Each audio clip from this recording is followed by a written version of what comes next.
The Caitlin Clark hype is real. But let's get one thing clear. Not every viral statistic floating around online is. Recently, a post on X claimed that Caitlin Clark's Indiana Fever jersey outsold more jerseys in a single day than the entire Dallas Cowboys team did in an entire season.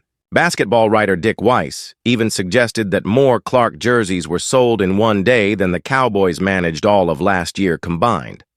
That's a bold statement, and while the numbers are debatable, the message behind them is not. Caitlin Clark has become a phenomenon unlike anything the WNBA has ever seen, and now she's making waves for an entirely different reason. Clark just turned down a $50 million offer. Yes, $50 million, and the entire WNBA is left scrambling. Think about that for a moment. In the history of professional sports, how many players have ever had the power to look at the biggest deal ever offered and shrug? That wasn't supposed to happen. Clark was supposed to be the league's savior, the one who fixed everything, the one the business plan revolved around. Instead, her rejection flipped the entire script, leaving everyone asking the same question. What happens to the WNBA when their brightest star says no? The rise of Caitlin Clark isn't just another player. She's the all-time leading scorer in NCAA Division I history. She broke records, filled arenas, and turned college basketball games into sold-out spectacles that looked more like Taylor Swift concerts than sporting events. Fans camped outside stadiums just for the chance to watch her play. Now, Iowa is set to retire her iconic number 22 jersey next February, a rare honor reserved for legends. When she walked across the stage as the number 1 overall draft pick by the Indiana Fever, it felt like more than just a basketball milestone. It felt like the passing of a torch. But even Clark herself has been candid about the complicated dynamic that surrounds her rise. She's acknowledged that as a white player, she has benefited from a level of visibility that black players before her, many of them stars in their own right, were never afforded. This league was built on them, she admitted.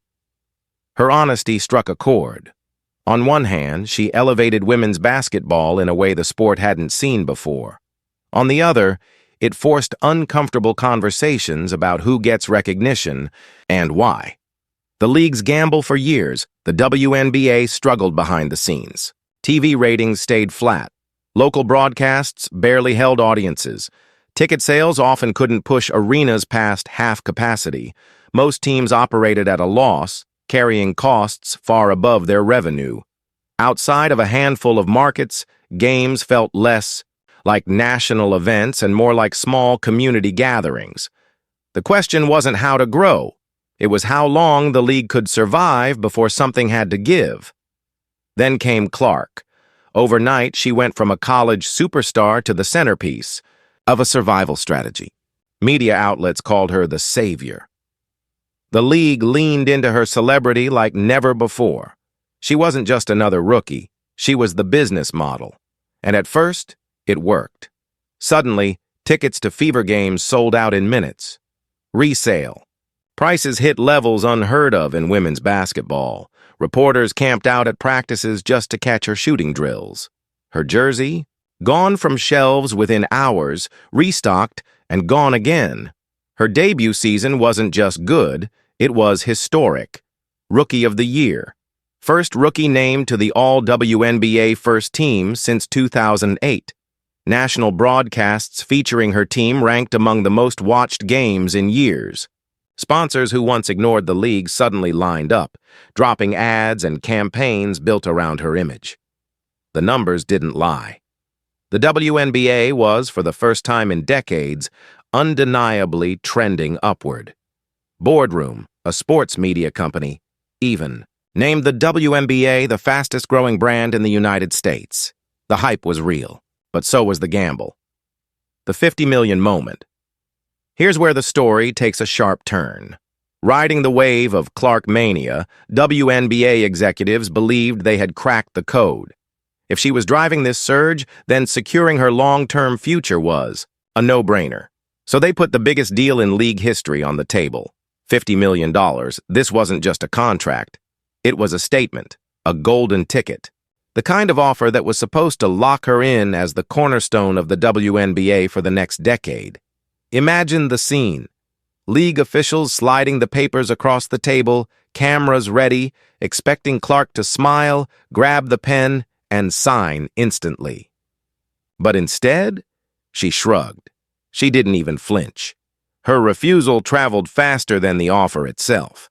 Within hours, debate shows were leading with it. Social media was exploding with hot takes, and casual fans who barely knew the WNBA had something to say.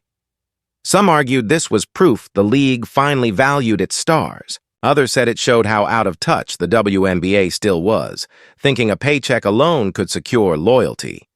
But almost everyone agreed. This wasn't about the money. It was about the power. Why the rejection matters. For decades, the WNBA operated under the belief that players needed the league more than the league needed them. That if the organization dangled a large enough check, stars would fall in line. Clark shattered that illusion. She doesn't need their $50 million to validate her worth. Endorsements, media deals, and cultural clout already put her on a pedestal, higher than anything the league alone could offer. Nike, Gatorade, State Farm, brands like these make sure she's financially secure without ever touching a WNBA paycheck. By saying no, Clark proved that the balance of power had shifted. The league depends on her far more than she depends on the league. That reality left executives scrambling. A spotlight on inequality, her rise also reignited a conversation that had been simmering for years. Recognition and equity in women's basketball. Think about it. Black players like Cheryl Swoops, Lisa, Leslie Maya Moore, and Diana Taurasi carried the league on their backs for decades. They won championships, broke records, and kept the WNBA alive during its toughest years. Yet none of them received the kind of spotlight Clark did in her rookie season. The disparity isn't Clark's fault, but it highlights how media attention, marketability, and even race shape the narrative of sports. Clark's acknowledgement of that truth made her rejection even more powerful. It wasn't just a business decision, it was a reminder that the system itself needs fixing. What happens now? The real question isn't what Clark does next. She's going to keep playing, keep dominating, and keep pulling crowds. The real question is how the WNBA adapts. For too long, their strategy has been to pin their hopes on one player, the chosen one who would carry the torch. But if Clark can casually walk away from the league's biggest offer, it shows that survival can't hinge on one star. The WNBA has to create a structure that builds sustainable value, better TV deals, fairer revenue sharing, smarter marketing, and broader recognition for all its stars, not just one. If not, the entire system risks crumbling the next time a player proves bigger than the league. A new era of power right now, the stars hold the cards. The WNBA needs them more than ever. But those same stars have already shown they don't need the league to shine. That flips the entire balance of power. Clark's rejection wasn't just a contract dispute, it was a declaration.